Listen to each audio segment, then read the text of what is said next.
Bismillahirrahmanirrahim. Alhamdulillahi Rabbil Alameen. We welcome everyone again. Today, March the 8th, 2020.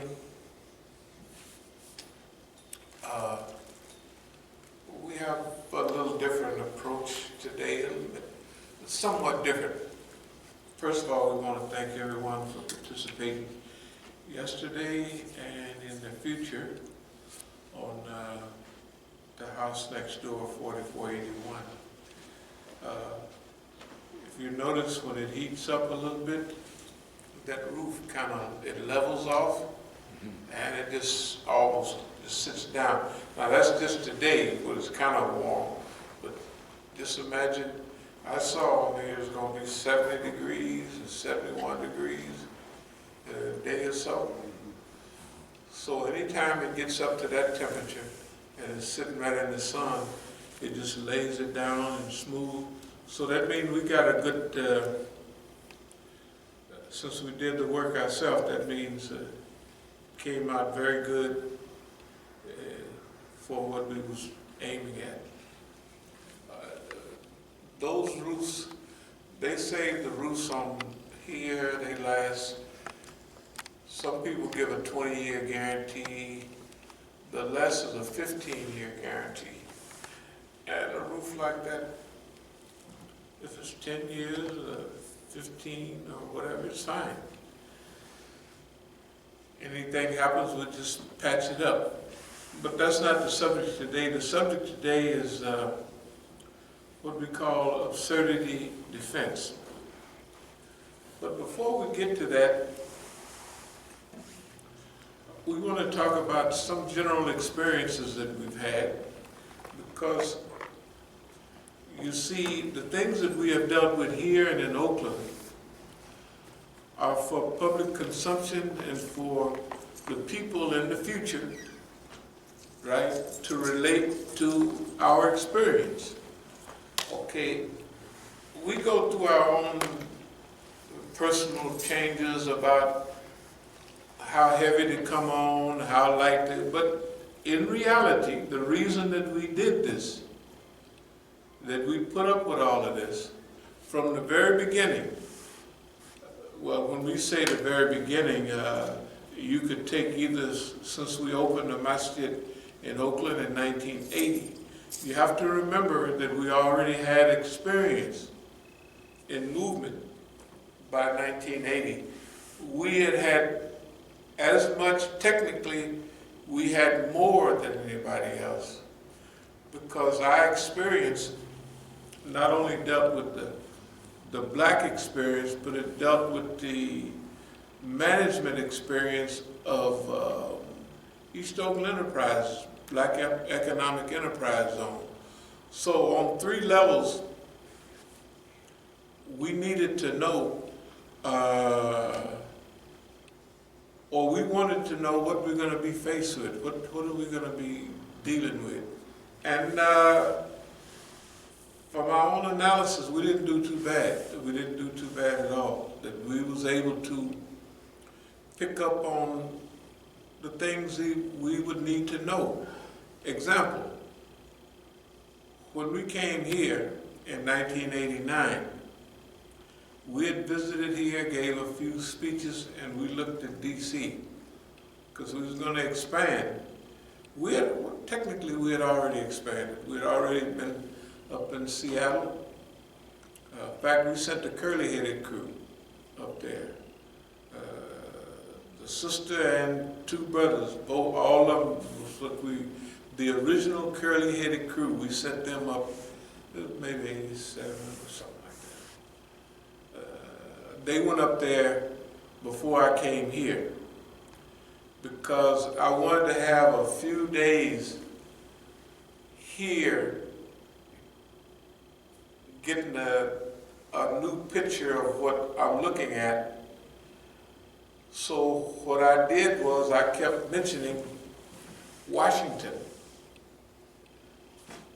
Now, from what they was looking at there, they was thinking, well, I'm going up to Seattle or Tacoma or up to Portland, Oregon, and be close to the others in Oakland, because they knew basically how I thought. That in the drug trade, LA, the Bay Area, San Francisco, then Seattle. Okay? I actually did that during Jahiliyyah. And then the idea, the next thing, once you knocked over one coast, then you turn toward the center. Now we didn't get a chance to do all that. We had a little influence in that on the cocaine trade because we traded with people all over the country, but mainly in Oakland.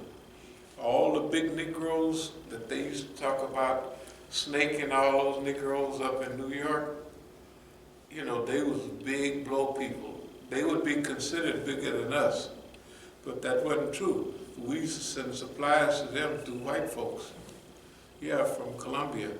But when I came there first and, you know, trying to seek out, you know, different, I happened to be in New York a couple of times, so I was looking for bigger connections, better connections. And I come to find out that the people that they was considering big, they didn't have that good of connections.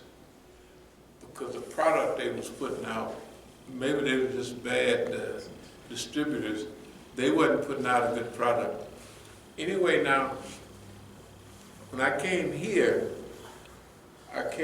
June 23rd, 1989. And the first thing I did was, when I left California, I drove up to one of the big programs we used to have in Canada. And I had that little station wagon, and I filled it up with books. We sold $1,800 worth of books up there. So when I got here, that was the grub stake, as we used to call it. That's what we still had books left over, so that's what we was gonna use for here. Well, technically, that's what we started with. When we got here, we had $1,800 and a little Fiat station wagon, probably 73 or something like that, and some books. So when we got here, we wanted to get a little more time to get a feel for things. So we put the word out like, yeah, we're going up to, and we used to say up to Washington. Not over to Washington, up to Washington. So boss man would get his whole crew geared up for going for Seattle or something like that. But when we went to, so they was thinking when we leave Canada, we're coming back to California, not down here. So they gave us a couple of weeks to look around. They thought maybe they just came to maybe do a couple of talks and hang out with the brothers, then go back to California. So we got a good look at things before we got here. First of all, from lectures, we used to speak out at IEC. We used to be around the Muslim house over there. They used to call it the House of Terror, something like that. It had heat on it, boy, I'm telling you. That was the hottest house in D.C. You wasn't... I wasn't Muslim then. But you heard about it. I heard about it. Yeah, man, over on 16th Street. Yeah. Boy, look at here. Not the brothers, the Hanafi movement, but the Iranian brothers. Right. Right there on the corner of Modesty. When I got here, I used to go right out of the house and go right down into Rock Peak Park. Mm-hmm. And then I'd go run the trails, run down the river and what have you. And I noticed D.C. was like, at that time, if white folks was running on a trail or walking and they had kids with them, they would hold. I said, man, this is a serious place. You know, I mean, although Carter Barron Park was right up the street, only 2 blocks away, right. And there was people playing tennis, black people, white people, everybody. And I went out to D.C. out to Virginia. And I was out there in Manassas, and I noticed that was then. This is 30 years ago, 31 years ago. The white folks out there had a whole different attitude about Negroes than they did here in D.C., in the city. Out there, Negroes was just neighbors and almost like our niggas, you know what I mean? They're not harmful, you know what I mean? That's the way they seem in Virginia. They didn't seem like that in D.C. In D.C., if you was just running toward them, I mean, I done had white folks grab their children, you know, maybe I had a sweatshirt on, the hood, I don't know, but they would do that regularly. But at every corner I would hit, that was the police was there. So that means that they had they knew I was here. And I remember that people was telling me that the so-called IGA, the Islamic Guerrilla Army, used to train over in Rock Creek Park. You know, a phony Islamic Guerrilla Army. The white man's made up, you know, when you see who was in it, you say, oh, the brothers. So those little shacks, guard shacks and stuff like that, they would use them as targets to focus on how to move troops across the highway, how to do it. Was so they thought that I was the new commander of the IGA that came here, because I stayed in the house and I started using that for khutbahs, you know. But anyway, so you get used to how they think. Now, when I was living out in Manassas, it was either 90 or 91.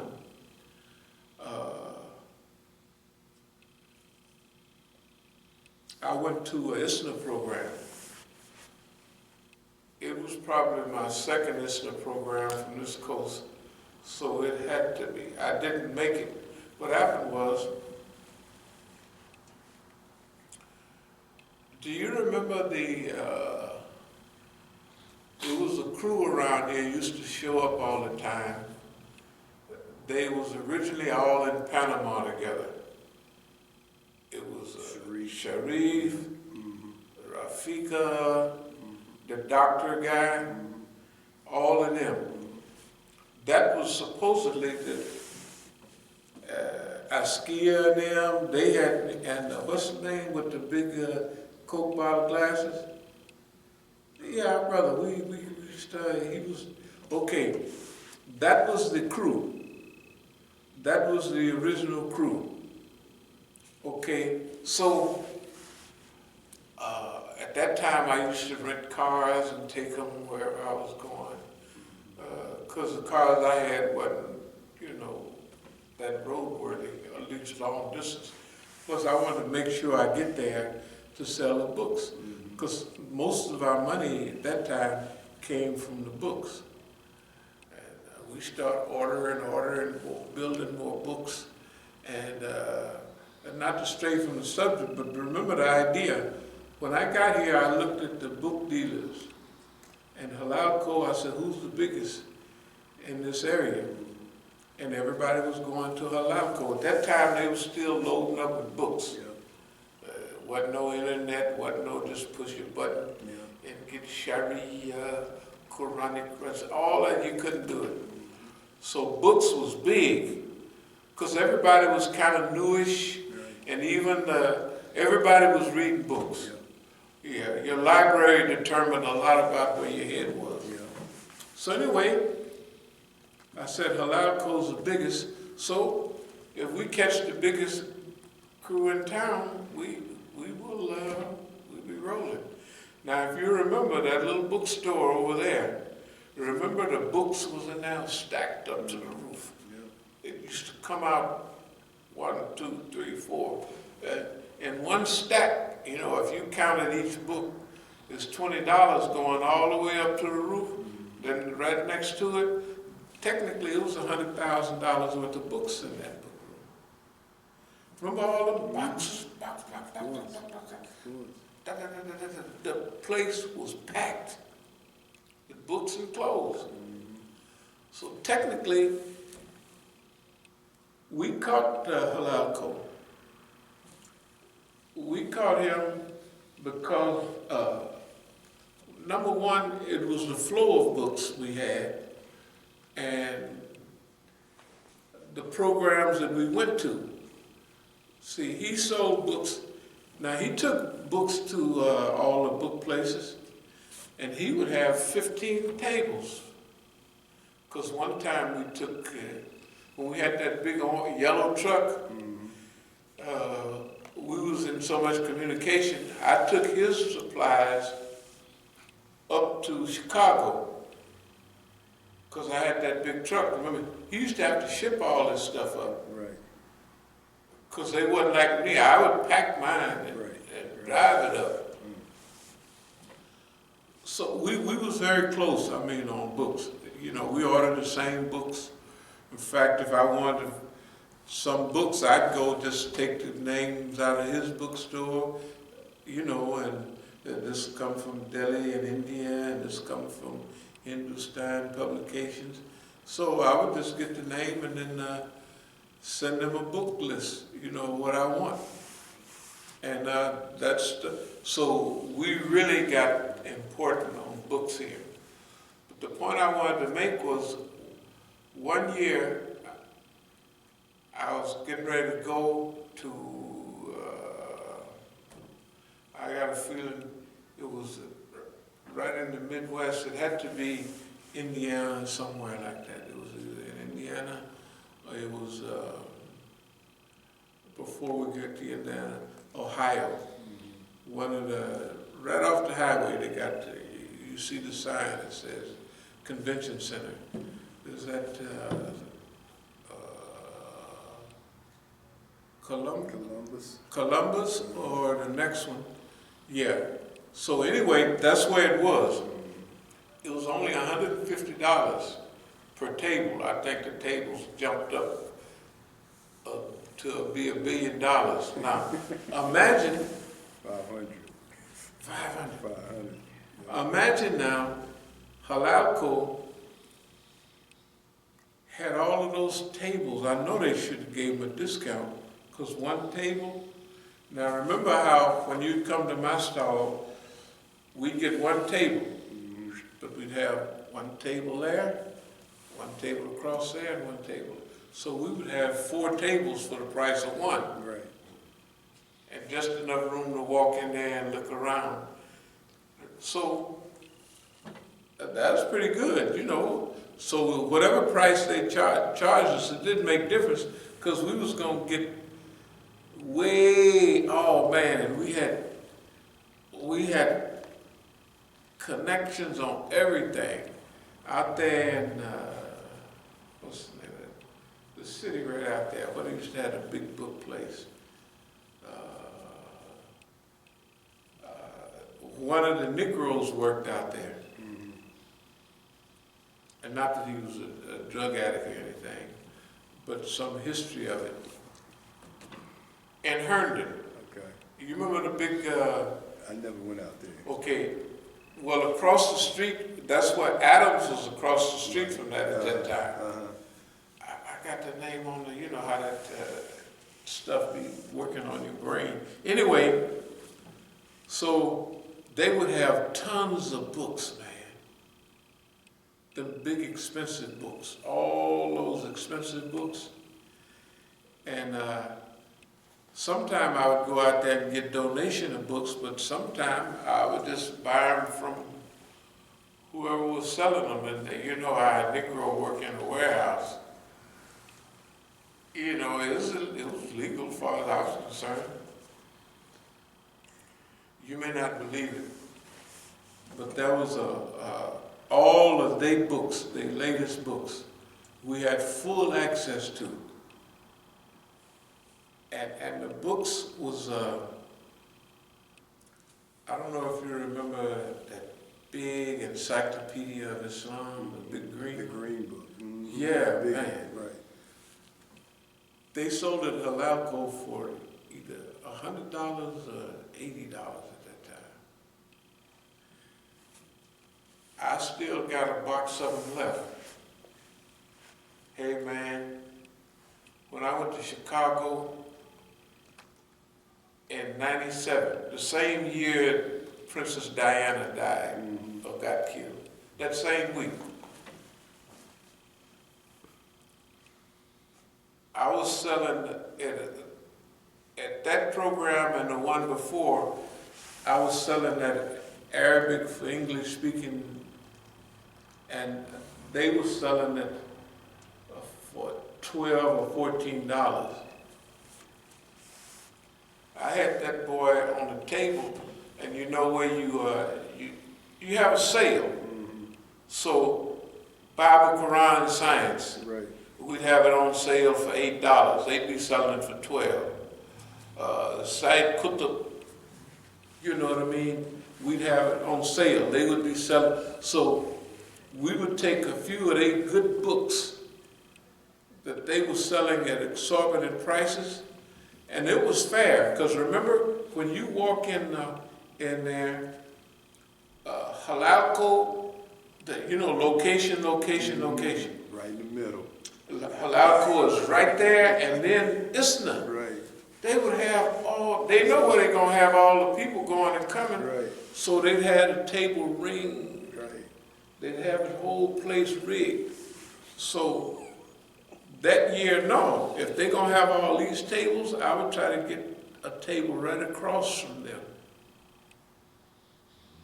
Yeah, because when you get there, I used to stop at Isna. I had it down so pat. I would stop at Isna. I said, y'all go to see when they're going to send out the notices. And then it's, we're going to send that out tomorrow. I said, well, I'm a dog. I said, where's the tables going? How you got the table set up? So they said, here we are right here, and all of these right here. I said, well, shoot, let me have that one right there. I mean, so anyway, the long story short was, the reason we was able to get so big so fast, imagine that book. What was that book? The one I was just talking, the big green book on the Encyclopedia of Islam by Dr. I think his name in a second. Anyway, that book cost me $5.